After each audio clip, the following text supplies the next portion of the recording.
VIP game ઝોનમાં આગ લાગી, લોકો જીવતા ભડથું થઈ ગયા. હજી હમણાં જ એને વર્ષ પૂરું થયું છે. એ વખતે આ રાજકોટમાં જે અગ્નિકાંડ થયો એ પછી મેળાઓ માટે વગેરે વગેરે માટે એક મજબૂત એસઓપી તૈયાર કરવામાં આવી હતી, પણ એવું લાગે છે કે આ એસઓપી માત્ર કાગળ પર રહી ગઈ છે. મેળાઓને મંજૂરી આપી દેવામાં આવે છે પણ રાઇડ્સ ચેક નથી કરવામાં આવતી, અને એનો વરવો દાખલો સામે આવ્યો છે વડોદરામાં, કે જ્યાં હેલિકોપ્ટર રાઇડનો દરવાજો તૂટી ગયો, ખુલી ગયો ચાલુ રાઇડ વખતે, અને 4 બાળકો નીચે પટકાયા હતા, 4 બાળકો ઘાયલ થયા હતા. જોકે કોઈ સદનસીબે મોટી દુર્ઘટના નથી થઈ, પણ આ બધું જ થયા પછી હવે પોલીસની ટીમો પહોંચી છે, એફએસએલની ટીમો પહોંચી છે, તપાસ કરી રહી છે કેવી રીતે થયું, શું થયું, એ બધા જ માટે હવે તપાસના ઘોડા છૂટા મૂકી દેવામાં આવ્યા છે. પણ સવાલ એ છે કે જો એસઓપી દાખલ કરવામાં આવી છે, જો એસઓપી લાગુ કરવામાં આવી છે, તો પછી આવી રાઈડો મેળામાં આવી ક્યાંથી? આ રાઈડ તમે જુઓ કે દ્રશ્યો તમે જોશો તો હચમચી જશો કે કેવી રીતે દરવાજો ખુલી ગયો છે, ફૂલ સ્પીડમાં રાઈડ ચાલી રહી છે, અને એમાંથી બાળકો ફંગોળાઈને નીચે પડી રહ્યા છે. મા બાપના જીવ કેવા તાળવે ચોંટી ગયા હશે, હો હા થઈ ગઈ હતી મેળામાં.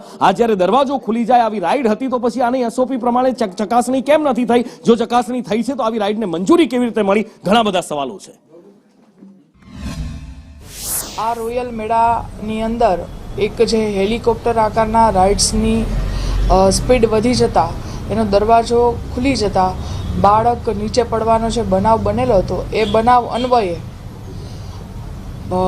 બાળક જે પડી ગયું છે એના ફાધરે ફરિયાદ આપતા એ ફરિયાદ આધારે મેળાના સંચાલક, મેળાના મેનેજર અને આ જે ઓપરેટર જેની નિષ્કાળજીની ધ્યાને આવેલ છે તેમને પોલીસ સ્ટેશને લાવવામાં આવેલ છે, અને હાલ ત્યાં જે કમિટી છે એનું રિવ્યૂનું કામ ચાલુ છે. તમામ વિરુદ્ધ કાયદેસરની કાર્યવાહી કરવામાં આવશે. હેલિકોપ્ટર રાઇડના હતા, એના દરવાજા ખુલી જવાથી જેમાં બાળકો બેઠા હતા, સદનસીબે કોઈને ઈજા થઈ નથી. પરંતુ પોલીસ ડિપાર્ટમેન્ટ જોડે વાત કરતા એમણે અમને માહિતી આપી છે કે આ રાઇડોની પૂર્ણ ચકાસણી કર્યા પછી આ રોયલ મેળાને પરમિશન આપવામાં આવી હતી.